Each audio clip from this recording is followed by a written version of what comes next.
ఈరోజు నేను మార్నింగ్ పెసరట్టు చేద్దాం అనుకుంటున్నాను. పెసలు, నాటు పెసలు, rice, traditional red rice, Mappillai sambar. బాగా కడిగిన పెసలు 4-5 సార్లు బాగా కడిగి నానబెట్టుకోవాలి నైట్ అంతా.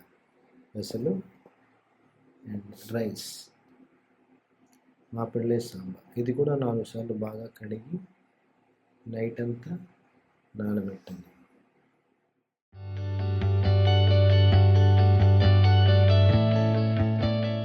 ఇలా రెడీ చేసుకోవాలి పెసరట్టు విత్ పలుకుల చట్నీ.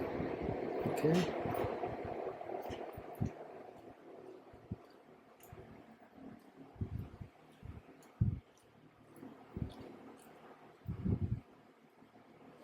సూపర్, చాలా బాగుంది.